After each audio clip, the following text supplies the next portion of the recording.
국민 여러분 안녕하셨습니까? 인도태평양 전략연구원의 최수용입니다. 오늘도 저희가 운영하고 있는 공작관 TV 그레이트게임과 신규 채널인 인도태평양 전략연구원을 애청해 주시는 대한민국의 모든 국민 여러분, 그리고 해외에 계시는 동포 여러분 한 분 한 분께 감사의 말씀을 전해 올립니다.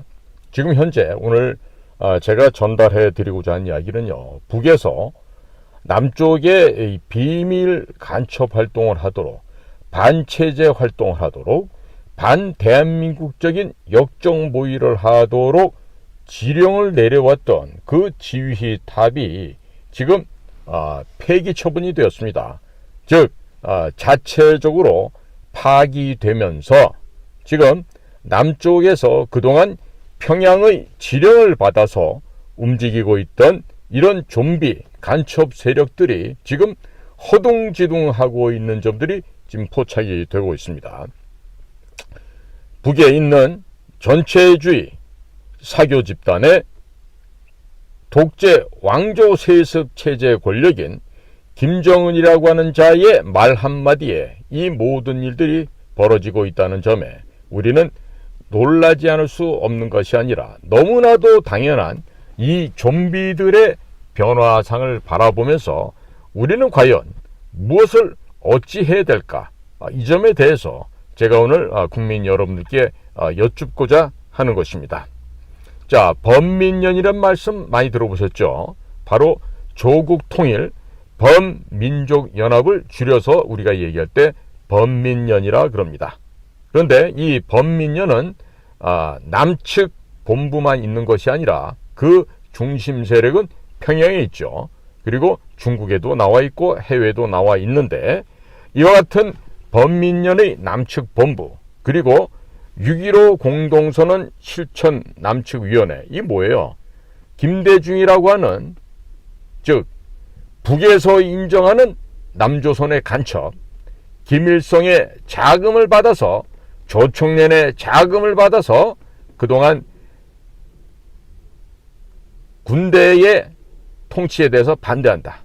즉 대한민국의 군부 통치 기관이었던 박정희 대통령, 전두환 대통령, 노태우 대통령 있었던 30년간의 그 시기에 반대한다는 그런 활동을 할 때 그 활동에 자금줄을 평양으로부터 받아서 썼던 김대중, 이 김대중이 지난 2000년 6월 15일 당시 돈으로 5억 달러에 해당하는 현찰을 상납을 하고 겨우겨우 만났던 게 바로 6.15 행사 아니겠습니까?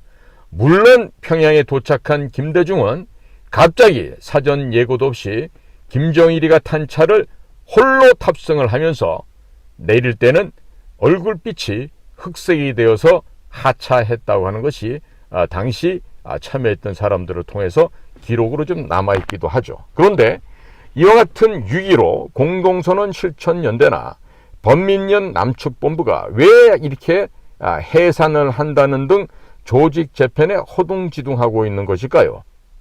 다름이 아니라 그들은 평양의 지령에 의해서 움직였던 하부 조직에 불과하기 때문입니다. 따라서 북에 그들 조직의 우두머리라고 할 수 있는 김정은이가 지난해 말 조선노동당 전체 회의에서 북남 관계는 더 이상 동족 관계가 아닌 적대적인 두 국가 관계다. 따라서 통일전선부를 비롯한 대남 공작을 해왔던 기구들을 정리 개편해야 된다. 이렇게 지시를 했다 그럽니다. 자, 이러한 북의 우두머리 김정은이의 말 한마디에 따라서 이 노동당의 외곽, 소위 기생단체라고 할 수 있는 범민련, 그리고 6.15 무슨 공동위원회, 이와 같은 그 북의 지령과 명령에 따라서 움직이고 있던 이런 남한에 암약하고 있던 조직들이 지금 정리 작업에 들어갔다고 하는 것입니다. 자, 이들은요, 그동안 늘 입으로는 뭘 얘기했죠? 평화를 이야기하고 평화만이 우리가 살 길이다라고 헛소리 거짓말을 해왔던 자들입니다. 자, 그런데 김정은이 이와 같은 대남 공작 업무를 하고 있던 통전부, 통일전선부를 해체해버리고 지금 외교부의 일부 그리고 보위성의 일부를 나누어서 이 업무를 갖다 나눴습니다. 자, 그렇게 되니까 지금 범민련 남측본부와 같은 이 간첩 지화 세력들은요, 최근 공지문에서 오는 17일 총회를 열어야 된다. 그리고 해산 총회 및 새 조직 건설 결의대회를 진행한다라고 합니다.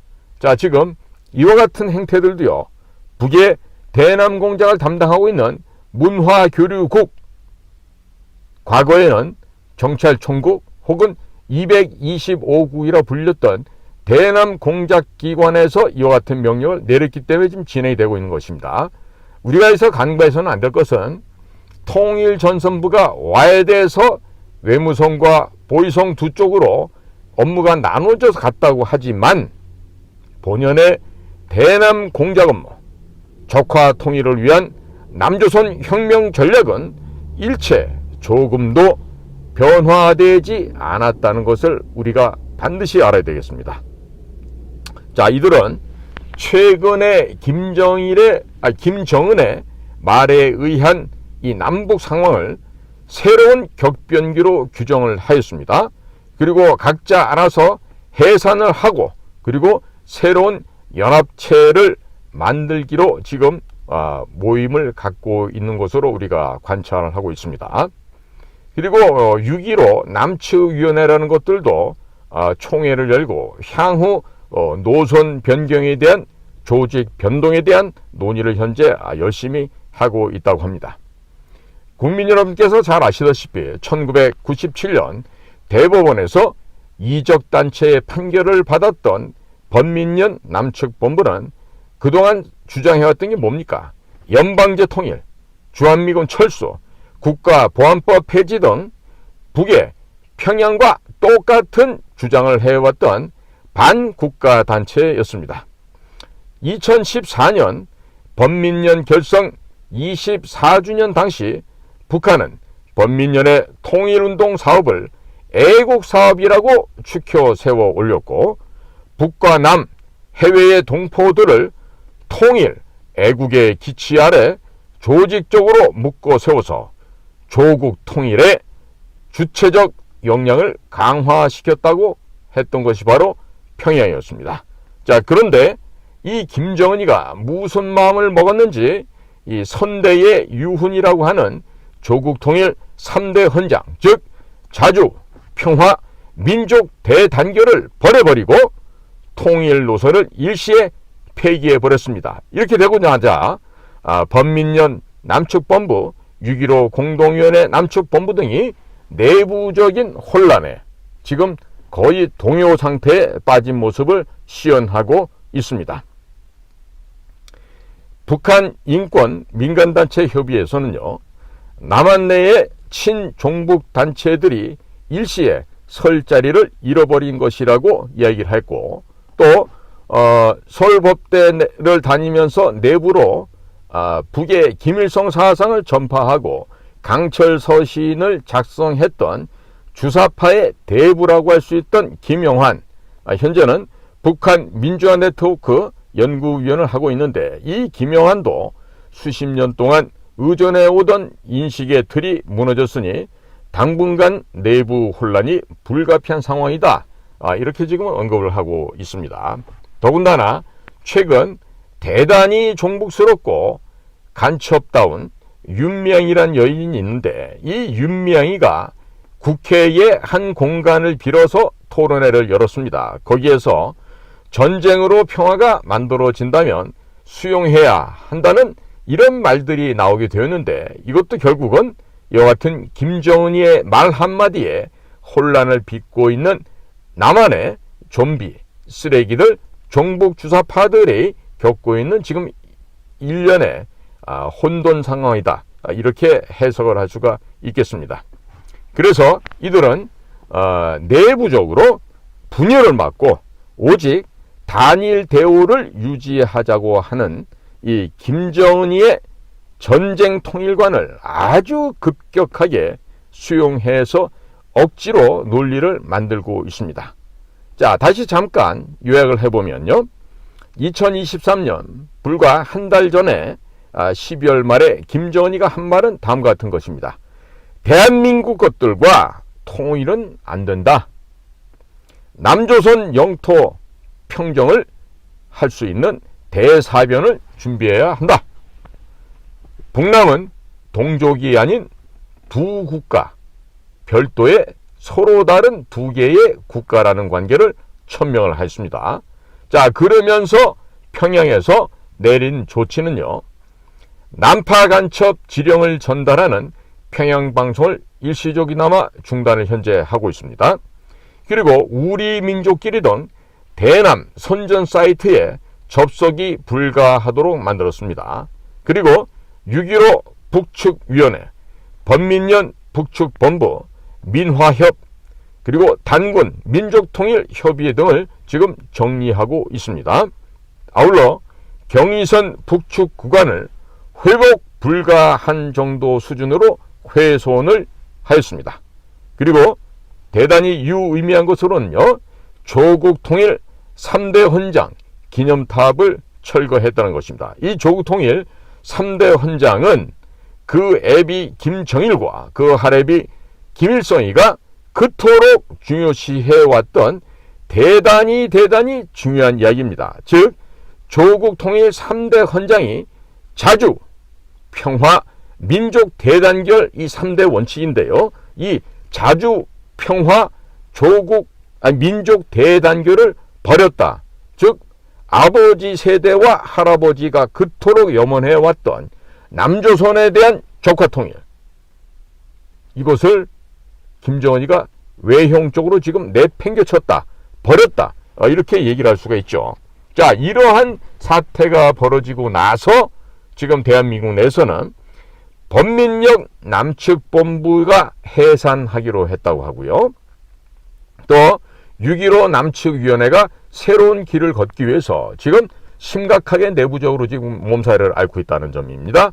그리고 전쟁으로 평화가 만들어진다면 수용해야 되는 거 아니냐. 이건 지금까지 문재인이가 얘기했던 정전론, 평화하고는 상당히 이제 거리가 있는 이야기가 되고 말았습니다.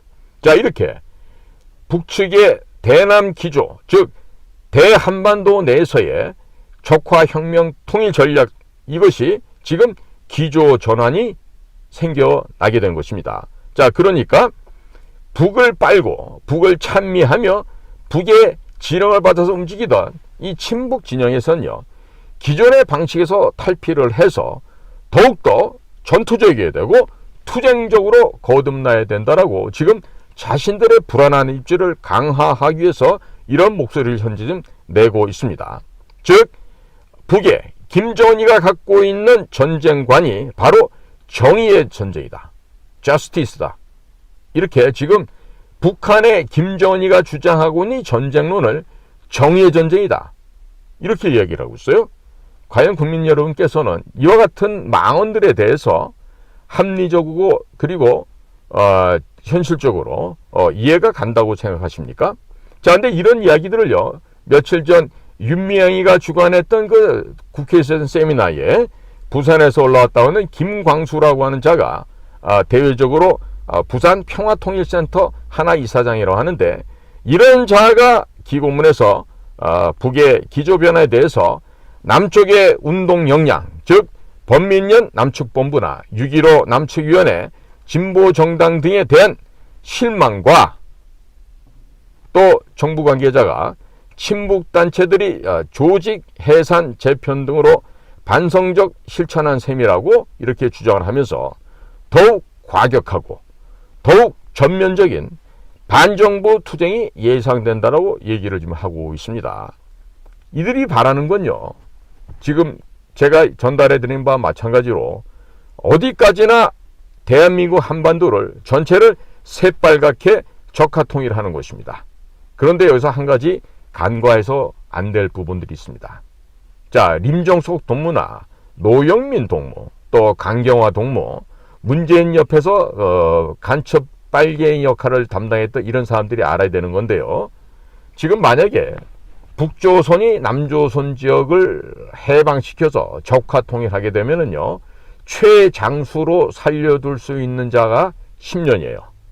그 10년 동안 버티고 살 수 있게 지목해 놓은 자가 바로 림종석 동무입니다. 지금 국회의원 한다 어쩐다 이러고 떠들고 있는데, 지금 림종석이가 10년 동안 목숨을 부지할 수 있다 그러면요, 그 이하에 있는 것들은 전부 다 3, 4년 내로 목숨을 다 잃어버린다, 이의 말이 되고 있습니다. 즉 현재 제가 입수한 바로는 북의 대남 공작을 지금 시연하고 있는 곳에서는요, 지금 남쪽에서 그동안 평양의 지령에 따라 움직여왔던 자들의 모든 일거수일투족을 감시 추적하고 있을 뿐만 아니라 그들의 가족이 누구고 어디서 무엇을 하는지까지를 다 지금 파악해 놓고 있습니다. 그렇기 때문에 일단 남쪽 지역이 적화가 되는 순간에 그동안 북측의 명령과 지령에 순응해서 반정부, 반국가 활동을 해왔던 자들부터 가장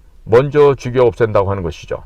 지금 김정은이가 지난 연말 이처럼 대한민국이라는 국호를 정식적으로 사용해가면서까지 우리는 적대관계다, 이민족이다, 한민족이 아니다라고 얘기하는 것은요, 지금 이미 남한의 여러 가지 요인들, 즉 문화적인 영향, 언어적인 영향, 또 다른 여러 가지 요인들이 북측으로 유입이 되면서 이대로 가다가는 우리가 멸망할 수밖에 없겠다, 이런 공포를 김정은이가 느꼈기 때문입니다. 다시 한번 강조해서 말씀드립니다. 김정은은 문재인, 노무현, 그리고 김대중, 이와 같은 자들의 꼬임에 빠져서 나의 선대의 아버지와 나에게 이르기까지 근 20여 년간 남조선 애들과 거래를 해봤더니 돌아오는 것은 몇 푼 되지도 않는 돈밖에 없고, 결국에 문화적으로 사상적으로 여러 가지 요인들에 의해서 북조선 사회가 남조선의 영향권 내에 지금 무너져 내리고 있다. 따라서 이대로 진행을 하다가는 머지않은 장래에 북조선 자체가 와해, 절멸돼 버릴 수도 있다는 그런 위험성을 이제는 감지를 했다는 겁니다. 이에 대해서 감지 정도가 아니라 지금 공포를 느끼고 있는 것입니다. 자, 그렇기 때문에 지난번 연말에 그와 같은 지령을 내리고 남조선 적화 혁명전선의 통일전선의 전위대 역할을 해왔던 통전부, 통일전선부를 깨버렸죠. 물론 남측에서 이화영이가 다리를 놓고 김성태가 돈을 주면서 또 이재명이까지 그 돈을 갖다 주도록끔 지시를 내리는 그 와중에 지금 대단히 많은 돈이 북으로 넘어갔는데, 대한민국 언론에서 떠드는 얘기를 듣고서 이제 김정은이가 노발대발을 한 것이에요. 즉 배달 사고가 난 겁니다. 분명히 김성태 한 사람으로부터 나온 돈이 800만 불 플러스 300만 불에서 한 1000만 불이 넘어가는데, 그 돈의 지극히 일부만 김정은이한테 온 거예요. 자, 그러니까 통전부를 장악하고 있던 김영철이 김정은이의 스승격에 해당한 놈이죠. 이 김영철을 비롯한 통일전선부의 주요 핵심 간부들이 남조선으로부터 돈을 받아서 배달사고를 내고 개인적으로 착복을 했다는 거예요. 덕분에 지금 수십 명, 적어도 50명 이상의 통전부 간부들이 지난 몇 달 사이에 총살을 당했습니다. 자, 그렇기 때문에 김정은으로서는 더 이상 자기 자신에게 충성을 바치지 않는 이런 거짓말 집단, 쓰레기보다 못한 집단이라고 스스로 평가를 하고 지금 통일전선부를 해체를 해버린 것입니다. 자, 그러니까 걔들이 지금 북쪽 애들입니다. 얘들은 지금 어떻게 해서든지 이번에 최재형이라고 하는 자를 통해서 김건희 리스크를 현실화시켰죠. 자, 그러면서 진보 진영은 연합을 해서 하나로 대우를 단결시켜야 된다. 그리고 이들이 바로 대한 정치의 대안으로서 현실화되어야 되겠다. 자, 이러면서 또 정반대로 대중적인 민중 폭동, 항쟁을 통해서 윤석열 퇴진을 실현해야 된다. 윤석열을 퇴진을 몰고 가야 된다. 그러기 위해서는 김건희의 크리스찬 디올백을 이슈화해서 김건희를 하나의 도폭선을 삼아서 윤석열을 탄핵으로 몰고 가 퇴진시켜야 된다. 이랬는데 이게 지금 그들의 뜻처럼 제대로 지금 탄핵이 추진이 되지 않고 있어요. 짐짓당황을 했습니다. 지금 평양 애들이. 그러면서 김정은이가 이건 뭐가 좀 잘못됐는데 우리의 작전이 안 먹히려 들어가는데 안 되겠다. 통전부 없애. 그리고 대남공작 보다 더 강화해. 지금 이 방향으로 현재 지금 가고 있는 것입니다. 그래서 윤석열 대통령의 퇴진, 탄핵이 지금 실현이 되지 않고 있지 않습니까? 자, 그러니까 안 되겠어. 남조선에 암약하고 있는 우리 세력들 전국적인 자주 역량을 확대하고 강화하고 총력을 경주하라. 지금 이 지령이 지금 떨어진 거란 말이에요. 자, 이것은요. 지난번에 몇 년 전에는요. 2016년 말이죠. 핵전쟁 위험 속에 뭐 전쟁을 일으킨다 그러면서 박근혜 대통령을 촛불로 끌어내렸습니다. 그 뭐 촛불, 횃불 이걸 통해서 박근혜 권력을 박근혜 정권을 교체했다. 이렇게 지금 자랑하면서 문재인이가 유해에 가서까지 이 촛불 혁명 얘기를 하는 이런 망언을 짓거리는 것을 우리 다들 기억하고 계실 것입니다.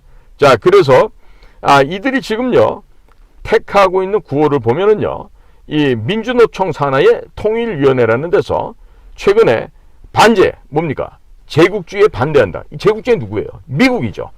반제라는 말 속에는 반미가 지금 포함되어 있는 것입니다. 네, 반전, 전쟁에 반대한다는 얘기죠. 그 다음에 노동자의 자주 통일, 노동자의 운동 역량 강화로 한반도 평화를 실현하자 그래요. 자, 근데 노동자들 힘만으로 자주 통일, 한반도에서 평화를 구현할 수가 있습니까? 전쟁에 반대한다는 것으로 이겨낼 수 있습니까? 그리고 제국주의, 미국에 반대하는 것으로 이 모든 것이 이루어질 수 있냐고요. 제가 지금 반문을 합니다. 따라서 이런 모든 것들은요. 이런 범민련이나 6.15 남측 공동위원회가 얼마나 지금 초조하고 불안하고 그들 자신의 위상이 앞으로 어떻게 될까? 앞날을 알 수가 없기 때문에 이와 같은 호들갑을 떨고 지금 벌집을 쑤셔놓은 듯한 이런 일들이 현재 벌어지고 있는 것입니다. 내부적으로 현재 벌어지고 있는 혼란, 노선 간의 갈등에 있어서 이들은 침소봉대하는 해석이다. 이렇게 지금 얼버무리고 있습니다. 그리고 조만간의 입장을 정리해서 발표는 하겠지만은 그들의 발표문이란 것은요. 어디까지나 평양의 대남 공작기관의 기본 방침과 그들의 지령문에 의해서 하달된 지령문을 따라서 이루어진 즉 앵무새들이 짓거리는 소리에 불과한 것이죠. 절대 얘네들이 말하듯이 자주적인 표현이 될래야 될 수가 없는 것입니다. 자, 국민 여러분, 현재 이와 같이 반정부 투쟁이 강화되고 있습니다. 특히나 총선 전국을 맞이해서 모든 남한에 암약하고 있는 간첩 세력들이 준동을 할 것입니다. 여기에 덧붙여서 북의 해커들이 정말 이 나라의 선거관리위원회, 정부 조직 기구들, 군 조직 기구들, 또 여러 군데의 국가 주요 시설 단체들에 대해서 해킹을 지금 보다 더 강화할 것이고 지금 보다 더 많은 자금을 확보하기 위해서 가상화폐 거래소라든가 아니면 가상화폐를 취급하는 회사들에 대한 집중적인 해킹이 지금 이 순간에도 전개되고 있을 것입니다. 자, 이것은요. 지금 우리나라에 대해서 총체적인 혁명의 만조기가 되었다. 혁명을 완성하기 위해서 수단과 방법을 가리지 않고 대한민국을 적화하겠다는 노력으로 이해를 하셔야 되겠습니다.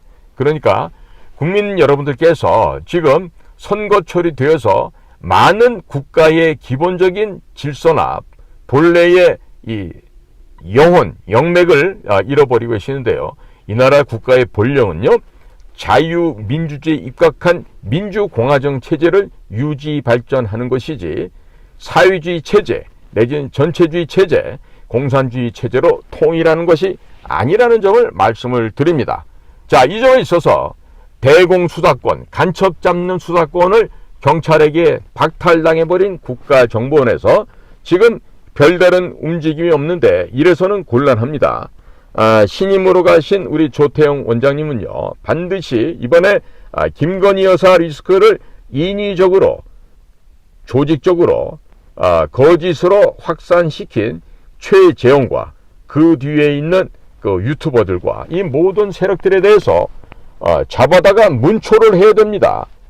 밤을 새워서라도 문초를 하고 조사를 해서 과연 북조선에 북조선의 어느 단체가 어느 공작 단위에서 그와 같은 지령을 내리고 이들과 같은 흡수된 공개된 공작원들을 통해서 대통령 영부인을 망신시키고 윤석열 정권을 탄핵, 퇴진시키려고 했는지를 지금 조사를 통해서 밝혀내야만 하겠습니다. 이것을 못하면 매우 곤란한 일이 생깁니다.